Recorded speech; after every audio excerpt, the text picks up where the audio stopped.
Welcome to GCSEmathshelp.co.uk.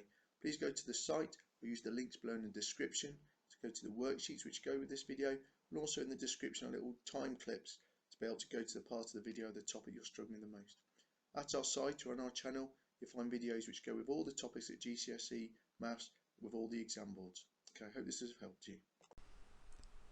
Hello and welcome to this first video on number. I'm Dr. Debbie Barrett and we're going to be looking at some basic structure and calculations. Firstly, we're going to look at ordering numbers. To do this, we need to think about where they are on a number line, and so to do that we're going to think about inequalities. On a number line we always have numbers on the left being smaller than numbers on the right. This is quite crucial in that you don't get confused that sometimes a number line will have an arrow on the end showing numbers increasing to the right. So just be careful that you forget about that and don't think of it as an inequality sign. Here, for example, -3 is smaller than 5 because it's on the left of 5 on the number line. We might have to work with fractions or decimals, so for example 7/10 or 0.7 is smaller than 0.9. And you might have inequalities that are the other way around. If you don't like the fact that 3.2 is bigger than 2.7, you can always switch it the other way around so that the number on the left is smaller than the number on the right, and then your inequality sign always goes in the same direction. You might be asked to find numbers x such that they are smaller than -2. So for example, here's -2 on the number line. We could have -3, -4, -5. I've just picked integer numbers at the moment. That means whole numbers, whether they're positive or negative. You could be asked for numbers x greater than or equal to 3. If you prefer to view this as 3 less than or equal to x, that's perfectly the same. So numbers that are bigger than or equal to 3, 3 is included, so is 4, so is 5. Again, I've just picked integer numbers or whole numbers that are either positive or negative. And in this case we've got an inequality where -1 less than or equal to x less than 2. And if I'm asking you for the integers that satisfy this inequality, here, because it could be equal to -1, that's the first one in our list. Then we have 0, and then we have 1. Note that 2 is not included because we didn't have an equality here. What I've done here is then shown you this set of numbers represented on the number line. When we have -2 less than, a strictly less than here has an open circle, and all the numbers that are smaller than it, i.e. all the numbers off to the left, are included. For this one, where x is greater than or equal to 3, the equality means that we have a filled in or coloured in circle here, and then this arrow represents numbers that are bigger than 3. And finally for this one we have to have the closed circle at -1 because of the possible equality, and here the open circle at 2 because it's definitely not equal to 2, and everything in between is okay. Another important topic in number is that of BIDMAS, and it underpins so much of what you do that you really have to get to grips with it. BIDMAS stands for brackets, indices, division, multiplication, addition, subtraction, the first letter of each word making up BIDMAS. I've grouped together division and multiplication because essentially, although the word division comes before multiplication, actually you do division and multiplication in the order that you see them. Same with addition and subtraction. Addition doesn't get done in preference over subtraction, it just gets done in the order that you see it. So brackets come first, then indices, then anything that's been times or divided, then anything that's been added or subtracted.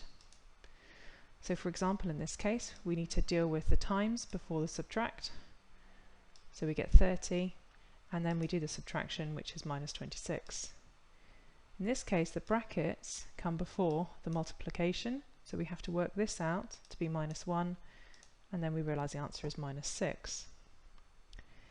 Here we have an index number, so a number that's been raised to a power. And here you need to be really careful because you need to realise that this is -4 times -4. So that is actually +16 because the minus minus makes a plus. And so the answer is 69. Now in here we essentially have a bracket that needs to be done before the index.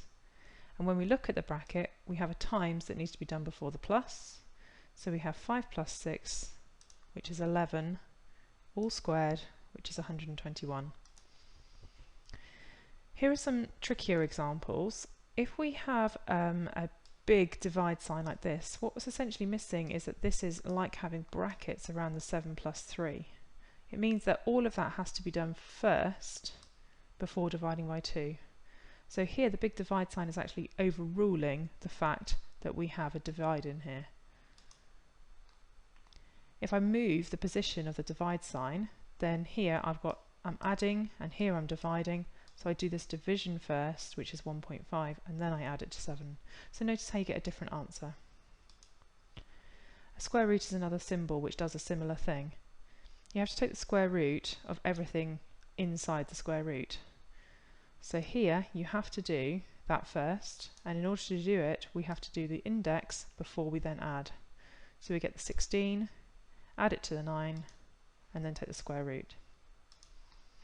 At this stage, have a look at section A on the worksheet. Let's look at factors, multiples and primes. A factor is essentially a divisor of a number, so something that goes exactly into it. So if we're looking at factors of say 24, 1 goes in 24 times, 2 goes in 12 times, 3 goes in 8 times, and 4 goes in 6 times. 5 doesn't go in. And that's it, we've reached the end of our list because we'd come all the way down this list and we were starting to go back up the other side here. So the best way of catching all the factors of a number is to list them in pairs. Next, let's look at multiples of a number. Multiples just means essentially times tables of that number. So we need to start with 1 times the number. 1 times 8, 2 times 8, 3 times 8, 4 times 8, 5 times 8. Obviously this list carries on going forever and ever, so you'll be asked for the first 5 or the first 4 multiples of a number. Just remember to always start with 1 times the number. Finally, prime numbers, these are numbers which have exactly 2 divisors, 1 and itself. So here's your list of prime numbers. Things like 8, for example, are not prime numbers because 1, 2, 4 and 8 go in, so it doesn't have 2 divisors, it has 4 divisors. Note that 1 itself is not a prime number because 1 is itself, so it doesn't have 2 divisors, it only has 1. Now let's look at HCF and LCM. The hardest thing about these things is you'll be asked to find the HCF of something and you might not remember what it stands for. It stands for highest common factor. So here, list all the factors of both numbers to begin with. So if it asks for the highest common factors of 8 and 12, list all the factors of 8, then list all the factors of 12. So remember to list them in pairs to make sure you catch them all. Next, compare both lists and just choose the biggest number. It really is that simple. For LCM, this stands for the lowest common multiple. So we're going to use a similar approach, simply list multiples of both numbers. Now obviously these lists go on forever and ever, so list a few of the first number and then list a few of the second number, and hopefully at that stage you can compare the lists and pick the smallest number. If however you haven't yet got a number in common to both lists, then all you do is carry on with the first list and carry on with the second list until you find a number that's in both lists. And remember, you're looking for the smallest number. In order to do the prime factorisation of a number, what we really need to do is a factor tree. So here's the number 56. We need to think of 2 numbers that multiply together to make 56. Now any 2 numbers will do, but I'm choosing 2 and 28. So 2 times 28 makes 56. At this stage you look at those 2 numbers and you decide, now is any of them a prime number? If it's prime, you stop there, you put a ring around it and you've finished with that branch. But 28 is not a prime number, so we carry on and we think of 2 numbers now that multiply together to make 28. For example, 4 and 7 will do.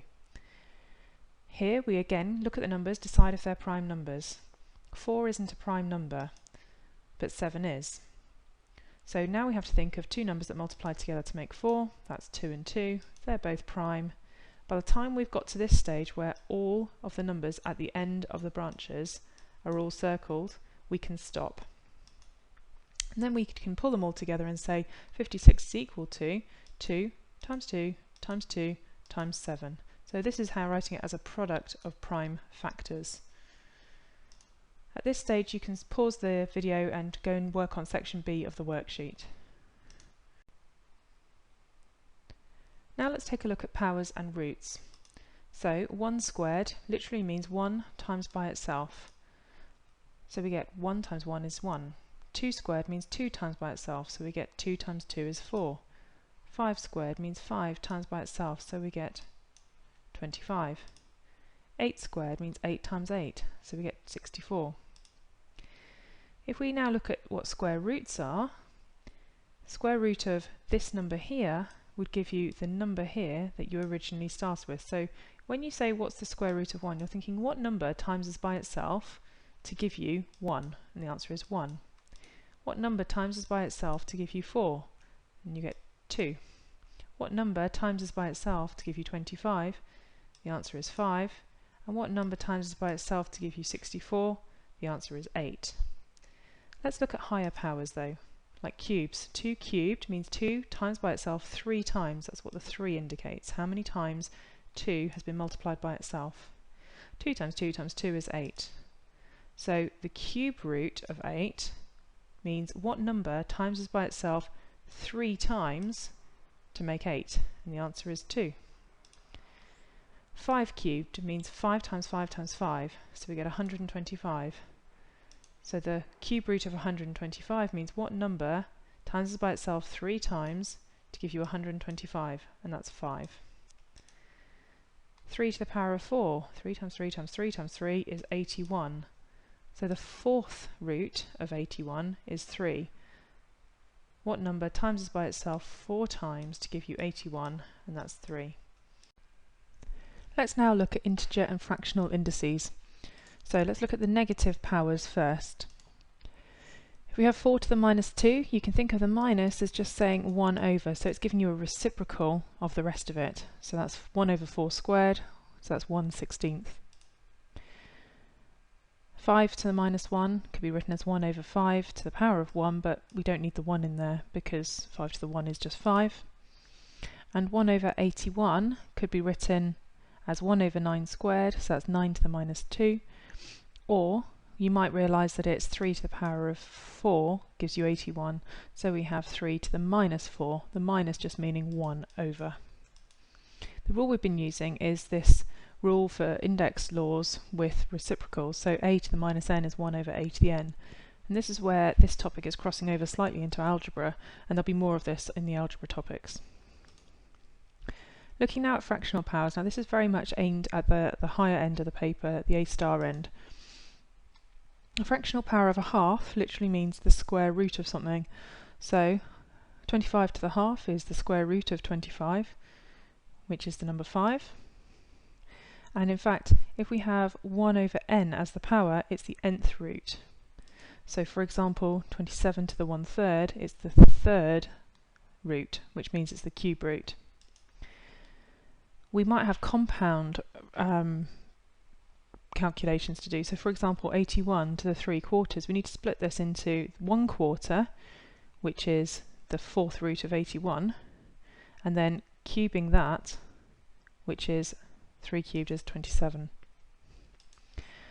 So it's more sensible to split this up into 1/4 first, and then do the power of 3, because we're making this number much smaller, making it 3. Whereas if obviously we did it the other way around and we did 81 cubed, we get a really massive number, and I don't think anyone's going to know what the 4th root of that really huge number is. So this is definitely the better way of doing it, doing the root first and then doing the power second. Next up is surds and multiples of pi. So this is again aimed at the higher level of the paper, the higher end of the paper. Firstly, we need a few rules about surds. So surds are just numbers that are square roots, and as long as your number a and b, as long as these are not square numbers, so something like 2 or 3 or 5, then actually we can't go any simpler than that, and so we keep them as an exact number. So these are the rules that we need to use. Here are a few examples of how to use them. Root 2 times root 3, we just use this rule here to say that's root 2 times 3, which is root 6. If we have numbers in front of the square roots, like in this rule, all you do is you multiply the numbers together first, and then the numbers under the square roots together separately. So we have 2 times 3 is 6, and the 3 times 5 is 15. Here's a division, so root 20 divided by root 5, we're going to use this rule here to say that that's root 20 over 5, or root 4. But of course in this case it does actually simplify further because this is a square number and we get the answer 2. Here's another one. We're going to do 4 divided by 2 first of all to give us 2, and then we're going to do root 12 over root 6, so that's root 12 over 6, 12 over 6 is 2. You might be asked to do some simplifying with surds. So in this case, if you're asked to simplify root 32, we need to try and find a square number as a factor, because if you have a square number we can use this rule backwards to say that we can split this up now into the square root of 16, square root of 2, square root of 16 is 4. So look for a square number if you can. Another way of dealing with simplifying surds is to treat them like a letter. You've got 3 of something and 2 of something, so that's 5 of something. So this is a bit like an algebra question then. When we've got brackets, double brackets, we need to expand the brackets first, and again this is an algebra topic, so that there will be more on this later. You do first, outside, inside, last, giving us this line here. And then here in this question we've got a bracket all squared, so remember to write both brackets times together because squaring means that thing times by itself. Then use your FOIL, first, outside, inside, last, to get this line here. And notice that 2 root 3 times 2 root 3, we have 2 times 2 is 4, and root 3 times root 3 is 3, not 9. Some people make a mistake here. And then here we notice that we can actually simplify further because we have 2 terms involving root 3, so these are like terms. So we've got minus 14 of them minus another 14, so that's minus 28. And obviously your numbers just simplify easily as well. Pi is much easier to deal with actually. Again, think of it like just like a letter in algebra, so 2 pi plus 5 pi is 7 pi.